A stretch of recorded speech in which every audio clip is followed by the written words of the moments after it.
privilege to be here today to represent the Community Environmental Council as the Director of Climate Programs today. And I'm going to tell you what's possible here locally. Unlike the projects that we'll be presenting today, I'm going to represent the local perspective through the climate lens to accelerate what it means to achieve neighborhood resilience in Santa Barbara County. Over the years, I've been working exclusively with rural communities, and so my background is in economic development. And there's really a clear intersection between our climate and our future of communities and how we design that future together. And so as a partner with CEC, it made sense to go ahead and try to merge our priorities together. And so that's what led to our work together. How much of Santa Barbara County is what you would consider rural?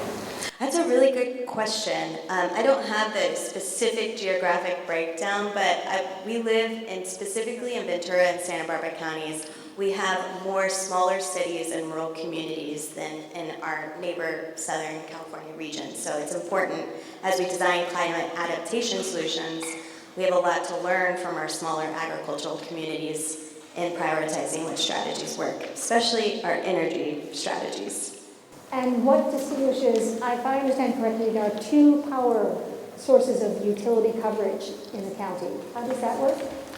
You know, that's a good question, and I know some people here have the answer to that. But personally, I have experience with the complications of some of the other parts of our county, the PG&E territory on the other side of the mountains in the Cuyama Valley, where the Cuyama Valley is located. It's interesting to know in this wealthy, abundant county, we still have communities that are at the end of the line, are highly isolated, still lacking broadband, and are dealing with these multi-day power outages all the time due to the compounding reasons that we witnessed above earlier.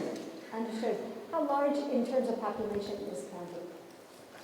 I actually don't Does know. anybody- Doss, do you know that? County supervisor? Population. 445,000. Yeah. Excellent. Good. And the majority of that is in the city itself or in the rural part of the state?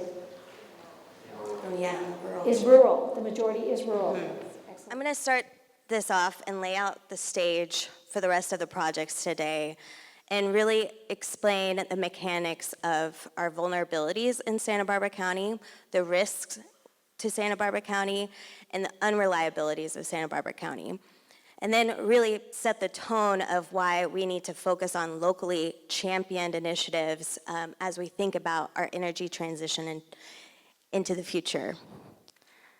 So as you may be aware, Santa Barbara County has extreme wealth and disparity.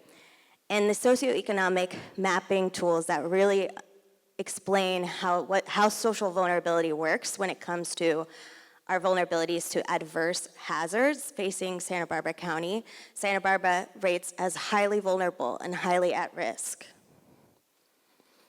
These are the 6 climate threats facing the Central Coast in Santa Barbara County: extreme heat, drought, unsustainable water supply, rising sea levels, increasing erratic storms, and wildfire and smoke.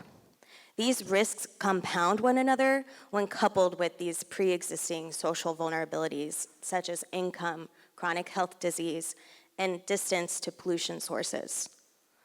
Let's zoom in on one of the most insidious threats facing our region: extreme heat. Also little known is that both Santa Barbara and Ventura counties are accelerating faster in extreme heat than most regions in the United States. When it comes to extreme heat, when coupled with wildfire and smoke, we have catastrophic levels of public health concern in our county. Now, even without catastrophe, we do have the unreliability of our aging infrastructure. In the recent report from our own Chamber of Commerce, one of the stats that really stood out to me was that our grid was 3 times worse than the least reliable electric utility in the country. So as we think about our solutions, we have to consider the compounding risks, vulnerabilities, and unreliabilities that will stand in our way.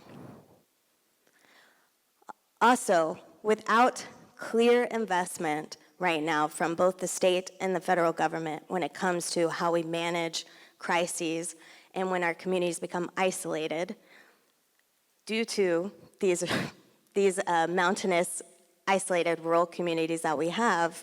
It's important that we invest in creating islands of resilience within our neighborhoods right now. This is a recent report that went out from Bloomberg that really shows us how catastrophes are one of the most biggest threats to our finances right now and also on the chopping block. So at Community Environmental Council, we believe that everyone in Santa Barbara County should be protected and prepared to the impacts of climate change. And we also believe and know in our bones that the keystone of making that happen is through community organizing, neighbor-to-neighbor mutual aid, and encouraging strong local networks. We know that there's 100 neighborhoods in Santa Barbara County, and we confidently believe that we can encourage 100 neighborhood-based resilience projects within the next few years. We've already built momentum with over 20 community-led projects to date. 3 of those piloting community resilience hubs and understanding what that means for our region. Now, what is a community resilience hub? That question is hard to answer when it's not a one-size-fits-all solution. But the gold standard of what a community resilience hub is, and we've learned this from our experience, is understanding that a community resilience hub is taking a trusted existing neighborhood-based facility, such as a school, such as a church, or a neighborhood cultural center, and building capacity within that center to be what it already is doing, as we know, wearing multiple hats, have capacity to be an evacuation center or shelter site in some cases, provide aid during disasters such as food assistance or emergency response training, and during blue skies and times of normalcy, which is lacking these days, neighborhood centers have the climate literacy and are the information hubs, and staff are trained to encourage neighborhood champions to become the designers and builders of our climate adaptation solutions.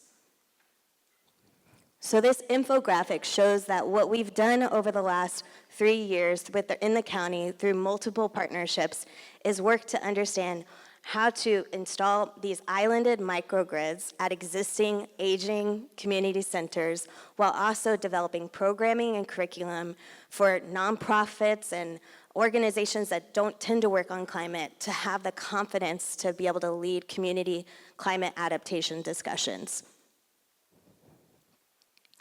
We've learned to identify resilience hubs in the neighborhoods that are most vulnerable and have the most compounding risks. And we do that through existing mapping tools at the state and federal government, and we also do it through our own knowledge of who exists in these places. It's important when designing climate adaptation strategies today to remember that they will be powered through the local community. And so how do we do that? We know how to identify our assets through a strengths-based, wealth-based system. We start to overlay these hazards in the community. This is a rough, you can see an internal look of how we're overlaying fire, heat, and social economic statuses to understand how we see where we need to put resilience hubs first and where we need to invest in the county. And to accomplish this today, to add our own little pitch, Community Environmental Council exists as the co-benefit leader to your projects. What we hope to do is encourage local ownership of your projects and encourage local workforce to sustain your projects into the long term. So to provide that kind of support, we would like to launch the Central Coast Resilience Hub Accelerator. And we know that through just $50,000 per resilience hub or $250,000 per cohort, we are able to accelerate our program of preparing neighborhood centers with design schematics for their microgrid, with training to their staff, and the curriculum they need for long-term 10-year neighborhood resilience plans to encourage investment in our local region. I look forward to hearing from the projects today, and I appreciate the space to open today's conversation.